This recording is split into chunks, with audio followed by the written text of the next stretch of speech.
Olá, meus irmãos e minhas irmãs. Estamos de volta para o nosso estudo do Catecismo. Mais uma vez, reunidos em nome do Pai, do Filho, do Espírito Santo. Amém.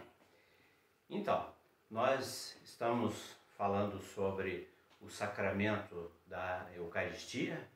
No encontro passado, nós falamos sobre a denominação e também falamos brevemente sobre o desenvolvimento, né, dentro da história da salvação, os fatos, né, as referências que levaram a Igreja a compor a estrutura doutrinária do sacramento da Eucaristia.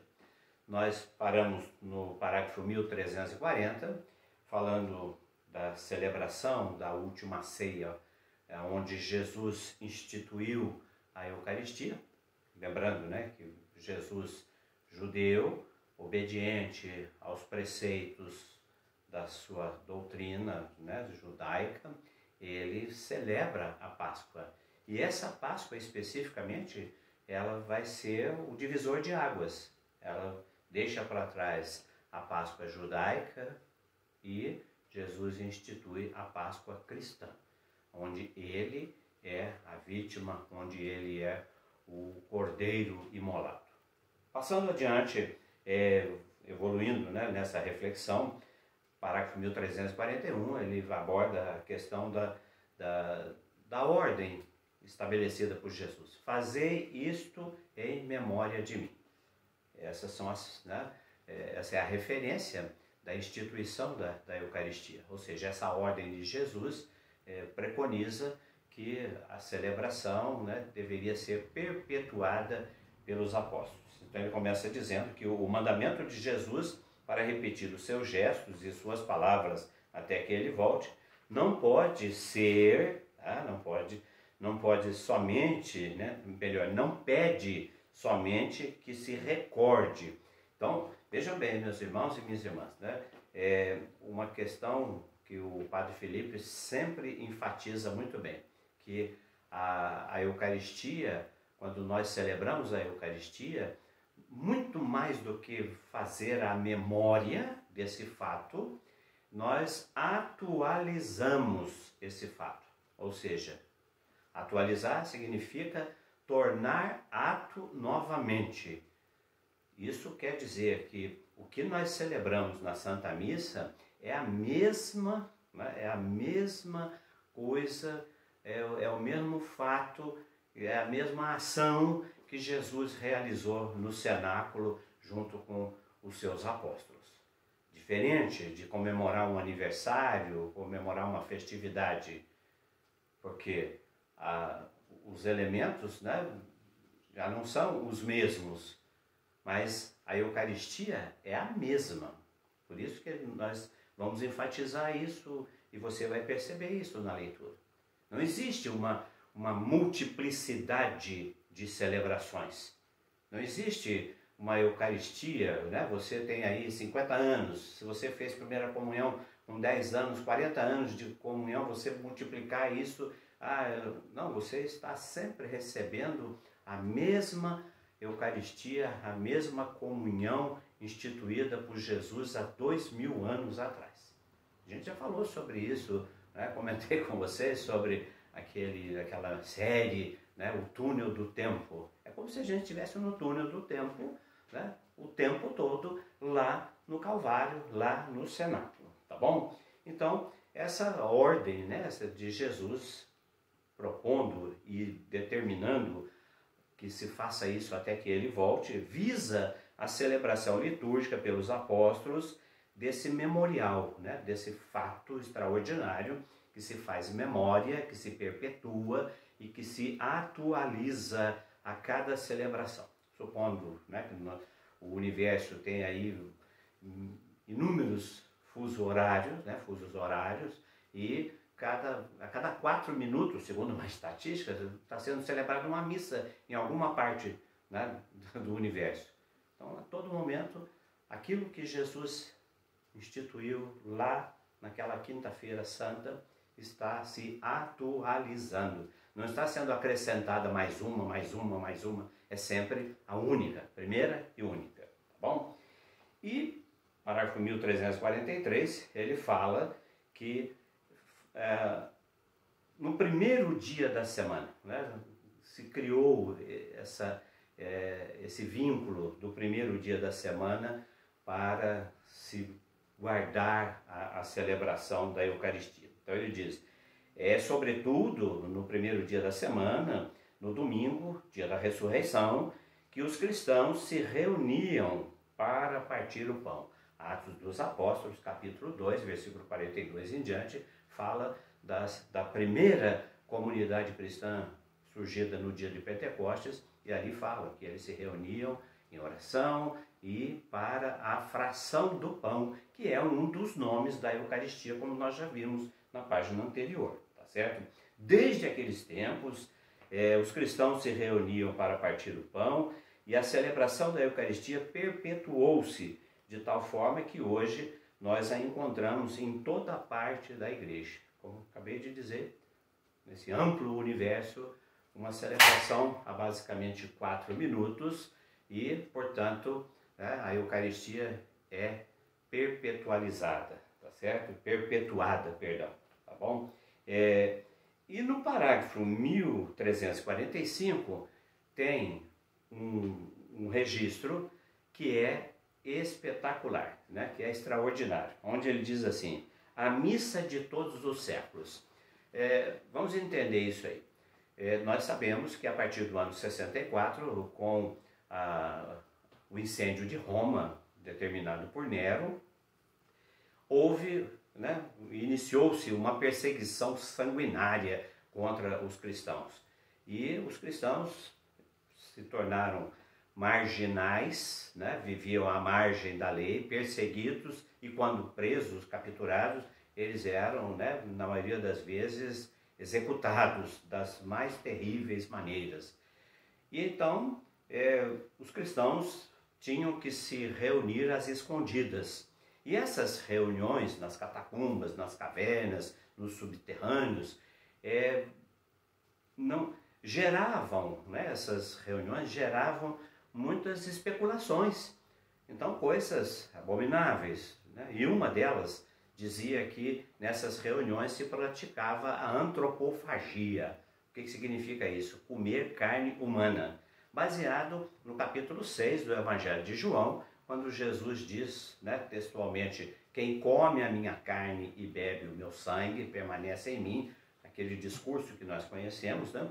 E então, isso gerou uma especulação de que havia essa prática de comer a carne e coisas bizarras, né, coisas absurdas que se fazia ali, passava na farinha, né, a carne para comer, coisa mesmo tétrica. E no segundo século, mais ou menos por volta dos anos 150, surgiu um movimento em favor da igreja, né, em defesa da igreja católica, da doutrina católica, chamado de apologética, né? Apologia significa fazer a defesa de, tá certo? E os apologetas tinham como objetivo desmantelar essas mentiras, essas ideias criadas em torno da doutrina da Eucaristia. E então, no ano 150, um apologeta chamado Justino, que depois vai se tornar São Justino, ele escreveu uma carta para o imperador da época, Antonino Pio, e nessa carta, chamada justamente de Apologia, ele vai fazer a defesa dos cristãos. Então ele vai narrar de uma maneira espetacular, de uma maneira surpreendente, o que acontecia nas reuniões. E vocês, lendo esse resumo minúsculo que o Catecismo traz para nós, vocês vão poder, né, perceber que existe uma relação, uma referência, uma analogia entre a celebração das catacumbas e a celebração da missa na qual nós participamos costumeiramente, tá certo? A entrada, as leituras, a homilia, a eucaristização do pão e do vinho, a distribuição da Eucaristia, o envio da Eucaristia aos enfermos. Agora, se você não se contentar com o que está aqui no Catecismo, procura, vai lá no Google, né? Apologia de São Justino, você vai ter um texto, né? Não digo enorme, mas vasto, falando minuciosamente de outros pontos também que São Justino defendia em relação aos cristãos. Então ele diz aí no parágrafo 1345, que ele fala assim: desde o século II, o testemunho de São Justino Mártir sobre as grandes linhas do desenrolar da celebração eucarística, permanecendo, né, até os nossos dias para todas as grandes famílias litúrgicas, aquelas famílias litúrgicas que nós falamos na diversidade, né? Melquita, greco-melquita e etc. E tal. Todas elas celebram dentro dessa estrutura. Tá? Então ele escreveu, lá por volta dos anos 150, 155, para o imperador Antonino Pio, que era assim que acontecia. Olha que bonito. Tá? No dia do sol, o Sunday, né? O sol, domingo, tá? Como é chamado, reúnem-se num mesmo lugar os habitantes, quer da cidade, quer dos campos. Isso aqui ele está, né, pegando assim nas entrelinhas. Leem-se na medida em que o tempo permite, né, ora os comentários dos apóstolos e ora os escritos dos profetas. Liturgia da palavra, primeira leitura, segunda leitura. Tá? Depois, quando o leitor terminou, aquele que preside toma a palavra para aconselhar e exortar a imitação dos sublimes ensinamentos contidos nas leituras. A homilia. Está vendo?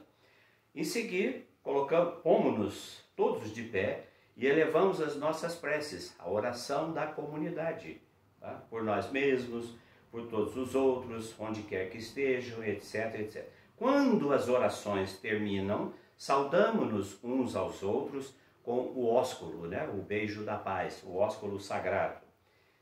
Em seguida, leva-se àquele que preside aos irmãos pão e um cálice de água e de vinho misturados. Naquele tempo já apresentava para o celebrante misturado. Hoje o celebrante prepara. Ele os toma, cálice e pão, e faz subir louvores e glória ao Pai do Universo, em nome do Filho e do Espírito Santo, a oração eucarística, estão percebendo? Tá? E rende graças. Render graças, em grego, eucharistian, né? Eucaristia. E rende graças longamente pelo fato de termos sido julgados dignos desses dons. Terminadas as orações e as ações de graça, todo o povo presente prorrompe, né, numa aclamação dizendo amém. Isso aqui é o final da oração eucarística, quando, né, o padre, com Cristo, por Cristo e em Cristo, espera-se que o povo responda um amém retumbante, né, e não aquele amém michuruco, porque o pessoal fica mais preocupado em rezar a oração que é exclusiva do padre e não responde aquilo que é dele, o amém. Né? A nós, como participantes da Santa Missa, só nos cabe o amém. Tá certo?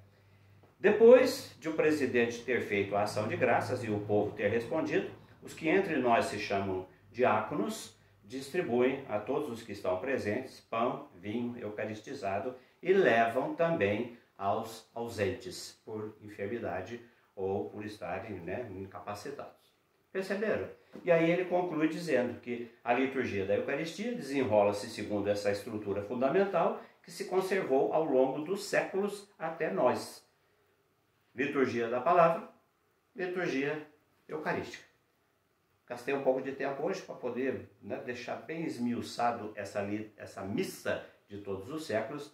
Depois a gente fala com mais propriedade sobre cada uma das partes, né? A parte da palavra e a parte da Eucaristia. Amém? Fica com Deus, em nome do Pai, do Filho, do Espírito Santo. Amém.